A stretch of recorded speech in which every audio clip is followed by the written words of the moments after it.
Yo, what's going on, guys? Crispy Flakes here. Welcome to Extra Crispy. For today's video, we got a video about Hoops Reference, 10 available free agents that can make a massive difference when the NBA resumes. I'm gonna say straight up, man, like, there's so many great players that are currently not on NBA teams, and I don't know why.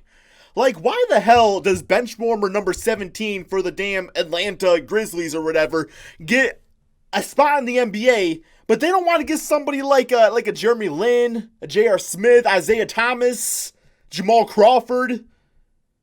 Yes, about it. Will Bynum. Jamal Tinsley.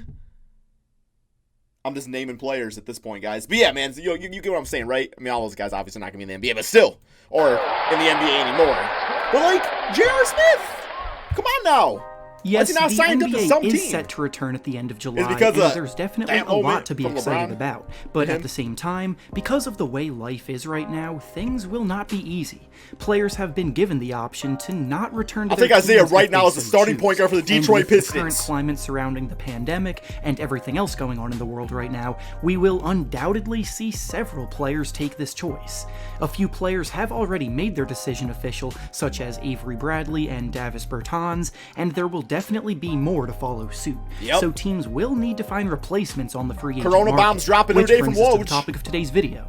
Today we'll be discussing 10 players that are currently without teams that could be picked up. And by the way, if you trash an NBA player because they don't want to play, what's wrong with you? Like, seriously, like, somebody doesn't want to do something that they think is going to be harmful to their physical or mental being or to their family, that's their choice. I'm just going to point that out right there, man. Like, there's lots of people. I know it's going to piss off some people, but I don't care, man. Like, seriously, like, they're NBA players, but also they're people. And I believe if they don't play, they don't get paid, right? Which, okay, so it's not like they're sitting on their ass and still getting paid millions of dollars. Like, they're choosing, they're choosing their family and stuff, man. Up and make a pretty big impact on the rest of the season if given Just the see a lot of opportunity. like just whack Before we comments start, about though, it. A lot make of sure to whack like the comments video about and it. subscribe to the channel, as all support is very much appreciated. Now, with that being We're all said, humans. let's begin. To start things off, we'll discuss one player that is looking to be on the verge of getting signed already, being J.R. Smith. LeBron's It's running been the a other while way. since we've last seen J.R. on an NBA court, with it now being well over a year since his last game played. After LeBron left Cleveland in 2018, he lost motivation to play for a rebuilding Let's see him on Cavaliers the team. Nuggets. He got released Replace Gary and has Harris. not been signed since. He's by no means capable of producing at the level he once did, but realistically, he could still bring perimeter shooting. Did you guys see that video of the one dude that like broke his window? He beat the shit out of him, man. It was, ooh, he was like kicking him in the face. Like, damn, this guy gotta be a soccer player, guys. Like, he was doing, I don't know soccer terms, so some power kicks. That's a soccer term.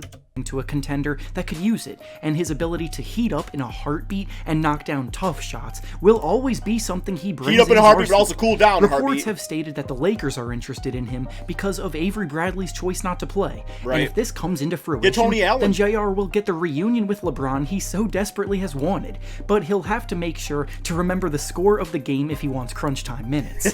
JR has the ability. His inconsistencies have just put teams off as of late. But alongside LeBron, he could finish his career off with one last title run.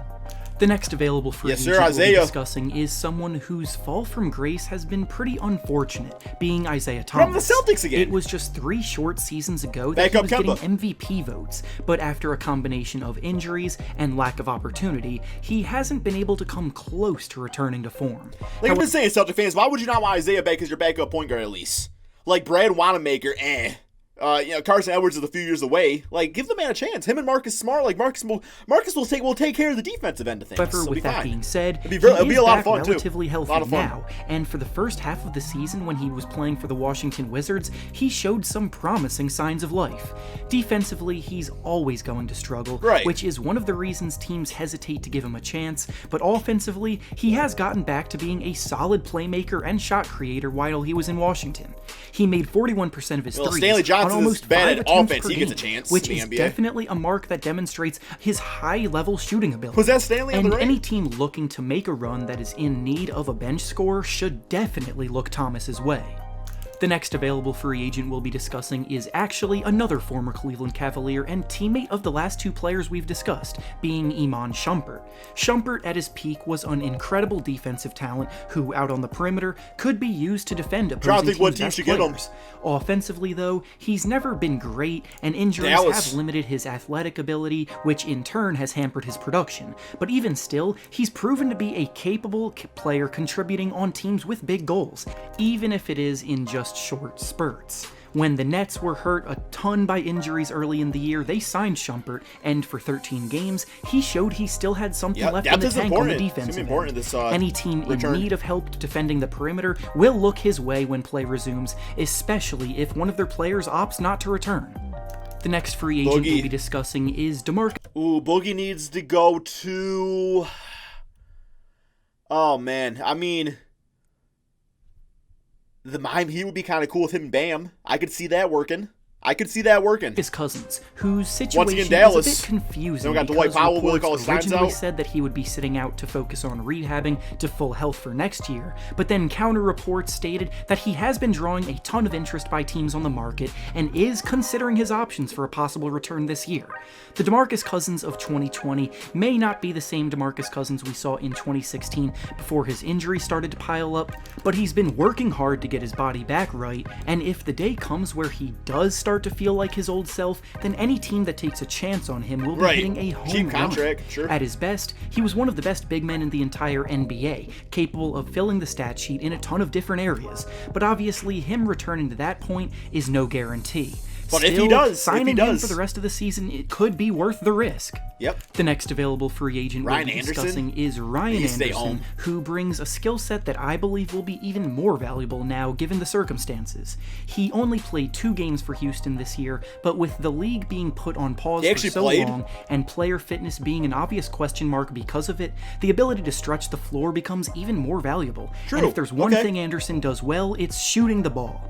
He can knock down threes from anywhere on the floor with range, and most importantly, he's a big man that forces a... Remember he used to drop he had a season drop 20 a game for the Magic years ago. Opposing bigs out of the paint on defense in order to cover him out on the perimeter.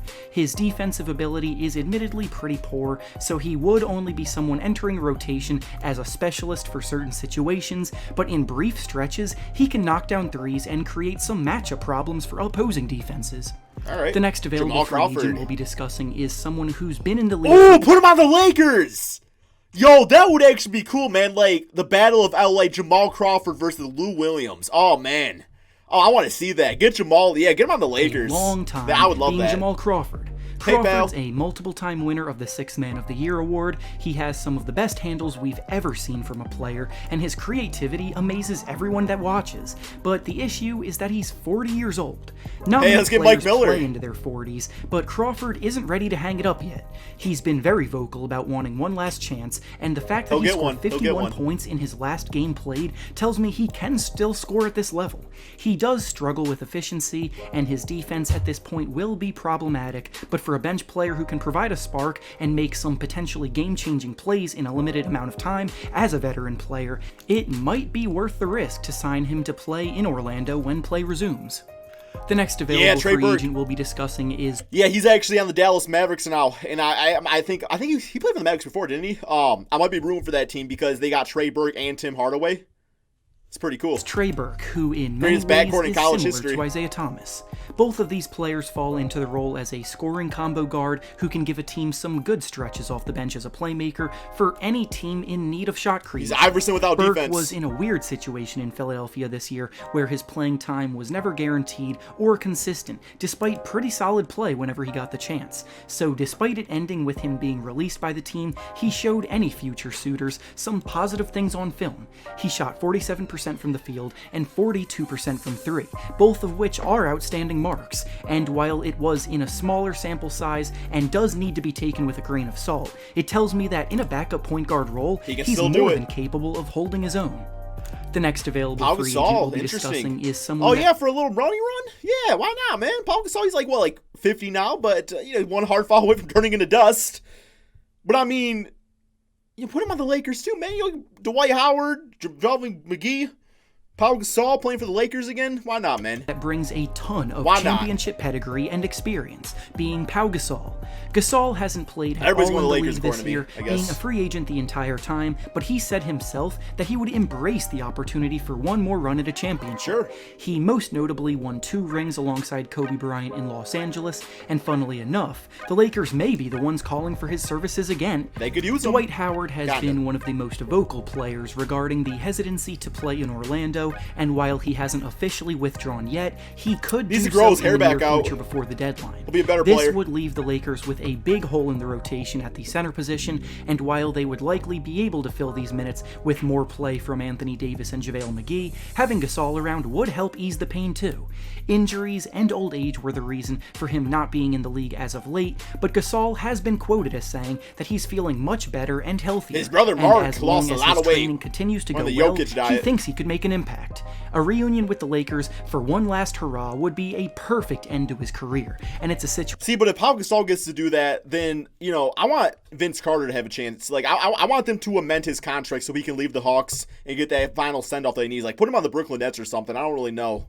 Just sucks. That I can definitely see becoming a reality. Raptors. No, you meant the Raptors. The next available free agent we'll be discussing is Ryan Broekhoff, who is definitely one of the more slept-on players that I think can succeed in a rotation. If there's one thing you need to know about Ryan Broekhoff at an NBA level, it's that he has the shooting ability. His shooting is an asset, but his defense is a liability. That's accounting terms, guys. And he might actually be the best shooter available on the market right now. In 2 years in Dallas, he shot the ball 41% from 3 last year and 39% from 3 this year before being waived. But the Mavericks just so happen to have a ton of capable role players that can shoot at a high level, so the fit wasn't really right for him. That, however, isn't the case. Gotta focus more on his defense, less on his haircut. Shooting is always a welcome commodity in the NBA. He has a smooth shooting stroke, that shit off. Gets to his spots well, and confidently knocks them down at a high level. You'd be a 25-5 player. For him if more players opt not to return. And finally, the last available free agent we'll be discussing today is Jordan Bell. Jordan Bell once showed some great promise as a rim-protecting and rim-running big man in Golden State, but he's had some incidents off the court that marred his relationship with the team, and since then, he's struggled to fit into what the Timberwolves and Grizzlies were trying to do. The Timberwolves are focused on lineups with shooting, and Bell just simply isn't a shooter, and his time on the Grizzlies was very brief before he was released. Bell works best in pick and rolls, he crashes the glass hard, and again, he's a solid defender. I still believe in him becoming a very good backup center, like him on the Mavericks. Any team looking for an extra big man with scheme versatility should consider bringing him aboard for sure.